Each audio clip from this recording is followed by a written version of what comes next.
We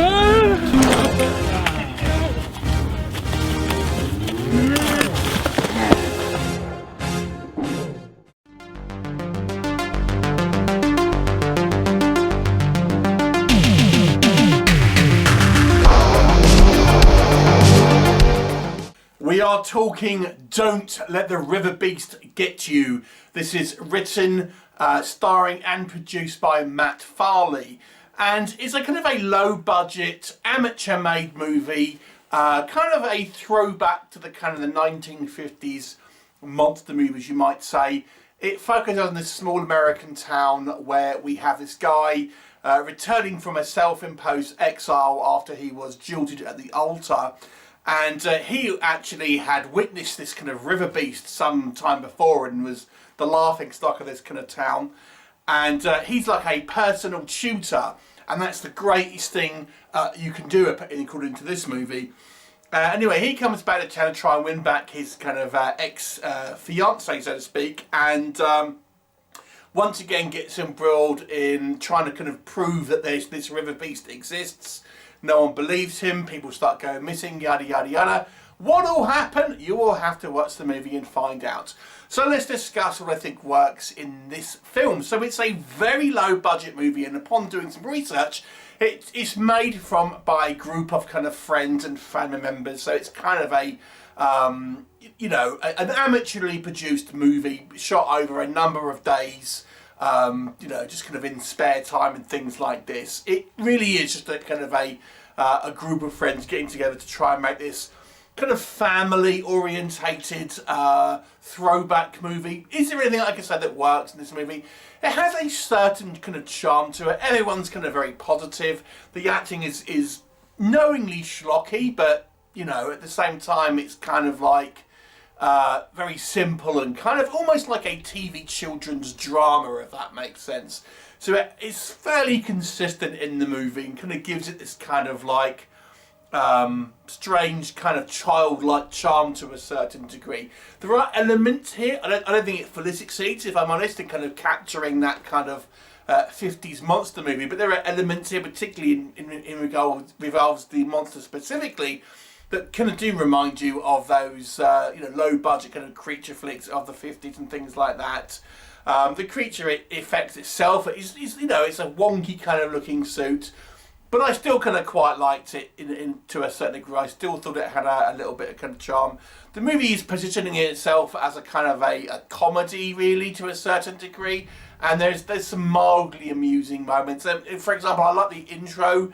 We have this kind of setup with this intro saying whenever there's going to be the monster will come on screen, the screen will kind of flash twice red to kind of let you know that kind of the monster's about, which is kind of like a running thing in the kind of the film and stuff like that. So that's kind of what I would say worked in this movie. But let's talk about what doesn't work. I mean, this movie is made for friends and family of the producers and kind of people behind the camera here. It is not something I think that general audiences would necessarily enjoy. The movie is, you know, far too concerned with the plethora of characters that it introduces. There's far too many characters. For example, we don't need to see a subplot involving this guy's friend, him busking, meeting this girl, striking up a romance, and her kind of feeling the pressure because she's a self-confessed vagabond. Just for one example, there's just way too many characters. Everyone is kind of doing this kind of like amateur kind of like acting, which I think is partly because they can't act and partly because it's trying to go for this kind of like, you know, schlocky method, so to speak. But quite frankly, it's just not that interesting. It's positioning to be somewhat of a comedy. It isn't particularly funny. There's a couple of like, your corner of your mouth might go up slightly from time to time, but it's just not funny. The plot isn't really particularly interesting. I don't think it really captures that kind of 50s B-movie feel. It feels like it's trying to be kind of like somewhat of a throwback movie, but you're not quite sure when it's supposed to be taking, because it's some things seem modern, some things seem kind of like old, like a camera, but then you have mobile phones and things. I don't know, and it's just kind of like too long. It's too long without much going on.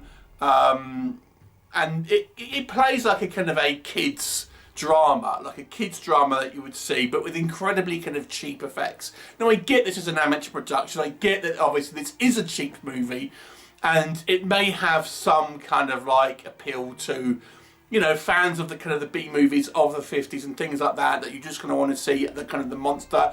The actual monster, I think, is underused. I mean, they could have done more where it's, you know, giving it some origin or kind of like things like that, having a little bit more through the movie.